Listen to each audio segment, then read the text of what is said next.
उनके सिफात बताए गए। और ये चीज तो आपके ग्रंथ में भी मौजूद है कि नहीं? साफ लफ्जों में कहा गया कि हे तो ब्रह्मकदिस्तांति सत्संगतिर्तान विचारकोशः, इस जमीन पर अगर ईश्वर के करीब होना चाहते हो तो उनके नामों का तज़किरा करो, उनके नामों का माला जपो, उनके नामों को पुकारो तो अल्लाह से करीब हो जाओगे, ईश्वर से करीब हो जाओगे। यही चीज बताई जाती है मदरसों के अंदर। हमारे उलमाए किराम रात दिन यही बताते हैं। नहीं जना बस जाएंगे, बस किसी तरीके से उनको एक रास्ता मिलना चाहिए कि बस ये मदरसे बदनाम हो जाएं और इन मदरसों में ताले लगा दें, उसके बाद हम लोग जो चाहे अलग करें। तुम अपने खुदा को खुद भूल चुके, तुम्हारा करन तुम्हारी ग्रंथों में अच्छी बातें लिखी भी, लेकिन तुम्हारे गुरु तुमको नहीं बताते। आज अगर मिसाल के तौर पर आपके इस इलाके में ये मदरसा नहीं हो, आपके पूरे पारसोई बल्कि बलरामपुर विधानसभा में पूरे मदरसे ताले लगा दें, टोटल उलमा चले जाएं कहीं और, बताइए मसला किससे पूछेंगे आप? नमाज का मसला किससे पूछेंगे? निकाह किससे पढ़ाएंगे? जनाजे की नमाज किससे पढ़ाएंगे? एक एक मसले की जरूरत पड़ेगी ना, तो उसके बाद भाई नीम मुल्ला बनेंगे, खतरे ईमान हो जाएगा। नीम डॉक्टर बनेंगे, खतरे जान हो जाएगा। तो किसी भी धार्मिक मसले का सही तारुफ अगर कोई कराता है तो उसके धार्मिक लोग ही कराते, जैसे हमारे इस्लाम में हमारे उलमा कराम, हमारे उलमा है, मदरसा है, तो शरीयत की सही इंट्रोडक्शन हमारे पास है। अगर नहीं मदरसा नहीं तो यहाँ हाफिज कहाँ से पैदा होगा? रमजान में आप तरावी कहाँ से पढ़ेंगे? लेकिन आज दुनिया वाले क्या समझते हैं कि नहीं, जब तक अंग्रेजी तालीम ना हो, अंग्रेजी तालीम जब तक ना हो तब तक कामयाब नहीं। पागल हैं वो, बेवकूफ है मेरे मुस्लिम भाइयों। अगर आपका बच्चा हाफिज कुरान बना है तो आप खुशी से झूम उठिए, अल्लाह का शुक्रिया अदा कीजिए। क्यों? मैं जानता हूँ अंग्रेजी तालीम कोई बहुत बड़ी तुर्रम पहाड़ नहीं है। Very easily when I used to study in a madrasa, मैं मदरसे का तालिब इल्म हूँ। I am a product of madrasa in 2012 batch of Darul Deoband में सन 2010 और 11 में फजीलत हमारे शेखुल हदीस शेख अव्वल मुफ्ती सईद साहब पालनपुरी, शेख सानी शेख अब्दुल हक साहब, उनके सामने हमने पढ़ा। उस वक्त I was at that time I was a very illiterate person and I did not know the English language। मैं इंग्लिश नहीं जानता था, बिल्कुल नहीं जानता था। लेकिन after completing my Fazila course then I worked hard only 1 year, I spent only 1 year, alhamdulillah I am able to give speech in front of you for the long time। English ही नहीं, संस्कृत जुबान में लोग बात नहीं करते, लेकिन आपका बच्चा मेहनत करेगा तो संस्कृत जुबान में भी बात करेगा। आओ बुलाओ किसी पंडित जी को, किसी गुरु जी को, उन्हें मालूम नहीं होगा, हम उनसे पूछेंगे कि घर को संस्कृत में क्या बोलते हैं, बताओ। घर जिसमें हम रहते हैं नहीं बता पाएंगे। क्यों? वो अब्बा के जमाने का मंत्र रटा हुआ है, पूजा पवित्र के जमाने में बैठ करके उसी को पढ़ते, या देवी सर्वभूतेषु मां सिद्धिदात्री नमस्तस्यै नमस्तस्यै नमो नमः। हमारे उत्तर प्रदेश के लाल मुजक्कर साहब मंत्र पढ़ते हुए अटक रहे हैं। हमारा तो है ही नहीं वो, लेकिन मैं स्टूडेंट हूँ, संस्कृत ग्रामर का स्टूडेंट हूँ मैं। बाज़ाब्ता हम बहुत सारे लोग पढ़ते हैं, तो हमने भी अपना नाम लिखवा करके हमने इस लैंग्वेज को पढ़ा। तो अरबी से नफरत, इंग्लिश कोई बोले अच्छी तो वाह, बड़ा क्या इंग्लिश बोल रहा है। हम इंग्लिश जानते हैं लेकिन कहीं चले जाए तो इंग्लिश बोलते नहीं, लेकिन जब जरूरत पड़ जाए तो फिर छोड़ते नहीं, बोलते हैं। अभी एक जगह लखनऊ में प्रोग्राम था, आ रहे थे, यही कटिहार आना था एक जगह प्रोग्राम में, तो वहाँ बहुत सारे स्टूडेंट बच्चे थे प्लेटफॉर्म पर खड़े होकर, वो सब राजधानी में घुस गए। राजधानी का टिकट बना हुआ था, राजधानी में घुस गए। गार्ड सबको निकाल रहा था, सारे बच्चों को, स्टूडेंट को निकाल दिया क्योंकि उनके टिकट नहीं थे। स्टूडेंट होते ही वैसे हैं, तालिब इल्म लोग, स्कूल के तालिब इल्म जो होते हैं, स्टूडेंट्स होते हैं, छात्र जो होते हैं, छात्र छात्रा, वो सब घुस गए। टीटी ने कहा कि निकलिए, ये राजधानी है और यहाँ पर वीआईपी लोग आते हैं, हजारों रुपए खर्च करके टिकट बनाते हैं, महीनों बुक करते हैं, इसीलिए आप लोग प्लीज उनको डिस्टर्ब मत कीजिए, परेशान मत कीजिए। सबको निकाल दिया। इत्तेफाक से मेरा भी टिकट उसी राजधानी में था, हमको चढ़ना था। अब हम सफर में जाते हैं तो दाढ़ी है, इसको तो खत्म नहीं कर सकते, टोपी है, इसको तो खत्म नहीं कर सकते, कुर्ता पैजामा है, इसको कैसे खत्म करेंगे। जब गेट के पास गए तो गार्ड क्या बोलता है, मौलाना मुल्ला जी ये राजधानी है, राजधानी, दूसरी ट्रेन पे जाओ। हमने कहा क्यों? राजधानी ट्रेन ही है ना, कोई बुर्राक तो नहीं है, बैठकर तो जा सकते हैं। यानी उनके जहन में ये आया कि ये मुल्ला जी है, अनपढ़ गंवार आदमी होगा, कोई मदरसे का पढ़ा लिखा हाफिज़ कुरान होगा, कुछ उनके सामने इसकी अहमियत नहीं है। तो हमने कहा कि नहीं, मुझे इसी में बैठना है। तो क्या बोलता है, this is first class AC and what is your birth number, ऐसे बोलते। तो अब वहां पर अगर मैं ये कहूं कि नहीं, हाँ हमारी सीट नंबर फला फला है, तो हमने उनको बहुत आसानी से, हमने वो तो इंडियन इंग्लिश में बात करके बोला, what is your birth number, what is your name बोलते हैं हम लोग, what is your father's name, तुम्हारा बाबा का नाम क्या है।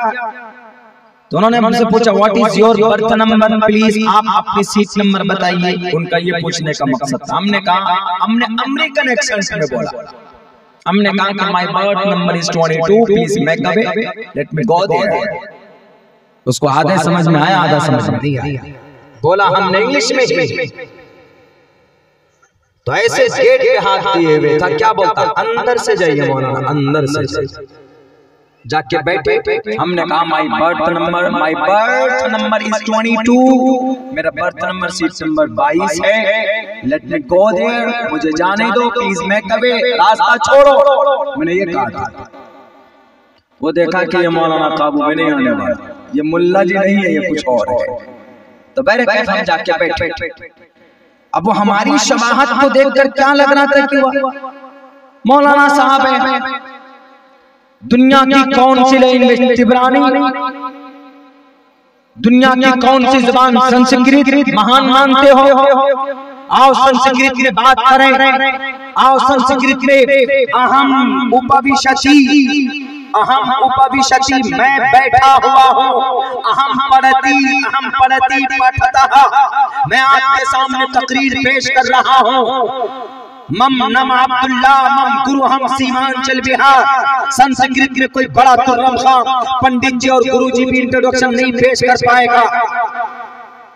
संस्कृत में अरबी के अंदर में बहुत ज्यादा करीबी है, कुर्बत है ग्रामर के एतबार से। जैसे अरबी के अंदर में है एक, वाहिद, तस्निया, दो और तीन जमा। संस्कृत में भी एक वचनम, दो वचनम, द्विवचनम एंड बहुवचनम। एक वचनम एक, द्विवचनम दो और बहुवचनम दो से अधिक, तीन को बोलते हैं। अरबी में है वाहिद, तस्निया, जमा। अरबी में कैसे है, जैसे फाला, एक के लिए फाला, दो के लिए फालू, तीन के लिए। तो अरबी संस्कृत में भविष्यति, भविष्यतः, भविष्यन्ति, भविष्यति एक के लिए, भविष्यन्ति, भविष्यतः दो के लिए, भविष्यन्ति तीन के लिए बोला जाता। हम लोग मुज़क्कर, मुअन्नस, मुखन्नस, मुज़क्कर, मुअन्नस, मुखन्नस। मुखन्नस किसको बोलते हैं मैं नाम मेंशन नहीं करूंगा, समझ जाएंगे। मुज़क्कर, मुअन्नस ये तो है समझ में आपको। संस्कृत में भी है कैसे, पुरुषलिंगम, स्त्रीलिंगम, नपुंसकलिंगम। वहाँ मुखन्नस है अरबी में और यहाँ पर नपुंसक, नपुंसक जानते हैं, नपुंसकलिंगम। ये कुर्बत है। आओ बेटे कौन सा आते हो तो कुरान पर चैलेंज करने के लिए। तुम्हारी जुबान में है बहुत अच्छी बातें, मीडिया वालों कुरान पढ़ने वालों को बदनाम मत करो, रुसवा मत करो। कुरान जिस नबी पर, जिस जात पर नाजिल अल्लाह तबारक व तआला ने किया, उनकी जिंदगी का मुताला करो। नबूवत नहीं जनाब, बिफोर नबूवत, नबूवत से पहले भी अल्लाह के नबी अलैहिस्सलातु वस्सलाम की जिंदगी लोगों के लिए एक मशाले राह है। एक आदमी पूछता है कि मौलाना, I want to be a great economic man, मैं बड़ा ताजिर बनना चाहता हूँ, कैसे बनूं? तो आप में से कोई भी कहेगा कि अनिल अंबानी की जिंदगी देखो, अदानी की जिंदगी पढ़ो, मुकेश अंबानी की जिंदगी पढ़ो और विजय माल्या की जिंदगी पढ़ो, क्योंकि बड़े बड़े ताजिर यही है ना भारत के, यही लोग हैं। आप कहेंगे कि इनको पढ़ो और फिर पैसा खर्च करके मार्केट में सेटअप करो, नेटवर्किंग फैलाओ, तुम बड़ा ताजिर बन जाओगे। नहीं, तिजारत में अगर आपको नाम कमाना है तो आप मोहम्मद रसूलुल्लाह की जिंदगी को अपनाइए। आप अलैहिस्सलाम सिर्फ नबी नहीं थे, मोहम्मद रसूलुल्लाह सिर्फ रसूल नहीं थे, नबी नहीं थे।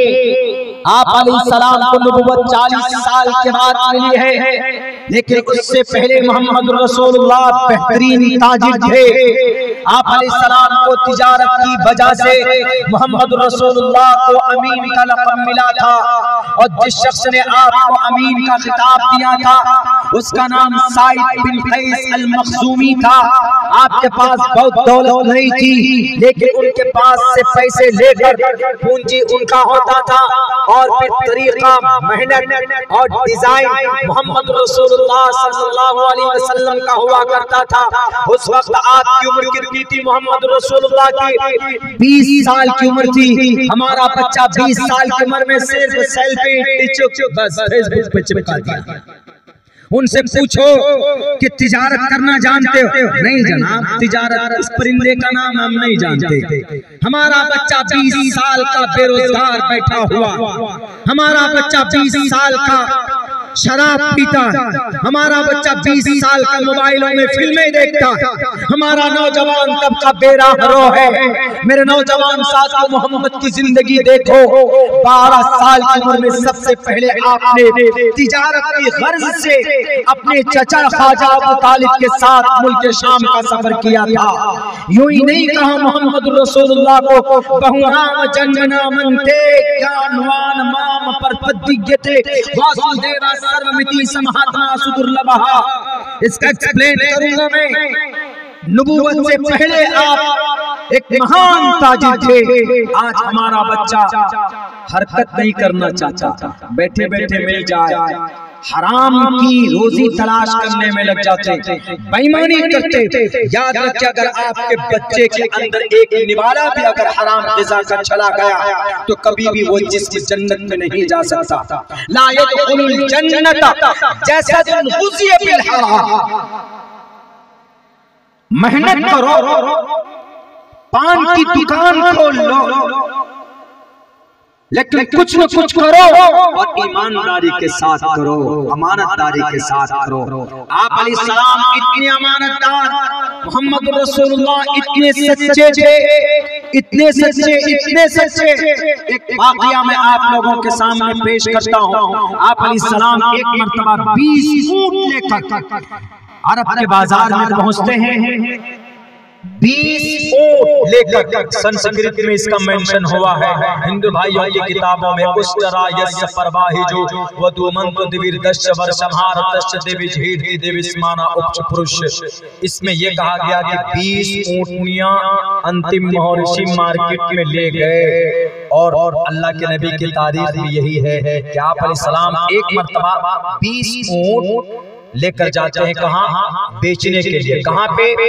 फरोख्त करने मार्केट में जाते थे। आप अलैहिस्सलाम गए, लेकिन उनमें से एक ऊंट लंगड़ा था, लंगड़ा कमजोर था, तो उसकी कीमत भी कम होनी चाहिए। तो आपने अपने गुलाम को कहा कि भाई तुम बेचना 20 ऊंट को, लेकिन ये गुलाम, ये ऊंट लंगड़ा है, इस ऊंट की आधी कीमत तुम लगाना, जो भी लेगा।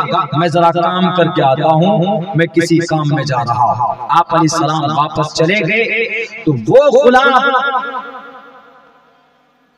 फरोख्त कर दिया 20 ऊंट को, लेकिन जो लंगड़ा ऊंट का उसकी भी पूरी कीमत उन्होंने ले ली। यमन का एक ताजिर ने 20 ऊंट को खरीद लिया। आप अलैहिस्सलाम आए, मोहम्मद रसूलुल्लाह ने अपने गुलाम से पूछा कि 20 फरोख्त किए, कहाँ 20 ऊंट बिक गए? ए मोहम्मद बिक गए, चलिए मोहम्मद इब्न अब्दुल्ला अच्छे पैसे आ गए। तो मोहम्मद रसूलुल्लाह ने कहा कि 20 ऊंट के 20 लाख नहीं 19.5 लाख होना चाहिए एग्जाम्पल के तौर पर। कहा क्यों? कहा कि एक ऊंट की 1 लाख कीमत है, तो वो जो लंगड़ा ऊंट था उसका तो 50,000 होना चाहिए। मैंने तुमको बोला था, उसमें नुक्ता कमी थी उसमें, ये तो धोखा हो गया। कहा कि अल्लाह के नबी मोहम्मद इब्न अब्दुल्ला मुझे याद नहीं रहा, आपकी उम्र उस वक्त क्या थी मोहम्मद रसूलुल्लाह की? मात्र 20 साल की उम्र थी मोहम्मद रसूलुल्लाह की उस वक्त, 20 साल। मेरे नौजवानों देखो, तो आपने क्या कहा कि नहीं तुमने धोखा किया उसके साथ, फ्रॉड हुआ उसके साथ, बैठो मेरे साथ घोड़े में, आपको घोड़े में आपने घोड़े में बिठाया, अपने गुलाम को चलते रहे उस काफिले को पकड़ने के लिए, उस ताजिर से मिलने के लिए जो यमन से लेकर जिसने ऊंट खरीदा मोहम्मद का। गए, एक दिन चलने के बाद उसको पकड़ा, उनसे मुलाकात भी, कहा कि भैया ये ऊंट कहाँ से खरीदा, किससे? कहा कि मोहम्मद इब्न अब्दुल्ला का ऊंट है। कहा कि इस ऊंट में से एक ऊंटों में से एक ऊंट लंगड़ा है, उसकी कीमत भी तुमने पूरी दे दी है, गलती से बच्चे से गलती हो गई, पूरी कीमत मैं ले नहीं सकता, इसलिए काम करो ये 50,000 रुपए वापस लो। उसने कहा कि मोहम्मद इब्न अब्दुल्ला आप ही हो? कहाँ मैं हूँ, कहाँ मैं खुश नसीब हूँ जो आपका 20 ऊंट मुझे मिला है। मेरे मालिक ने मुझसे कहा था, मैं भी गुलाम हूँ, लेकिन मेरे मालिक ने मुझसे कहा था कि अरब जा रहे हो, मक्का जा रहे हो, जाओ, लेकिन वहां पर तुम सिर्फ एक शख्स का ऊंट खरीदना, और उस शख्स का नाम मोहम्मद इब्न अब्दुल्ला है। कहा क्यों? कहा उसका माल बिल्कुल प्योर होता है, उसके अंदर कोई कमी कोताही नहीं होती। ए मोहम्मद इब्न अब्दुल्ला, मैं आपके इस बाजार में, मैं आपके इस मार्केट में आज नहीं आया था, मैं 3 दिन से इंतजार में था आपके माल के, आपके ऊंट के आने का। जब आपका ऊंट आया तो आनन फानन मैंने पूरी कीमत देकर मैंने आपके ऊंट खरीद लिए, और मैं इंतजार में था, चूंकि आप अमीन हैं, आप सादिक हैं, आप झूठ नहीं बोलते हैं, आप अमानतदार हैं, आप कभी भी खयानत नहीं करते। तो मोहम्मद रसूलुल्लाह ने कहा कि ठीक है भाई, अगर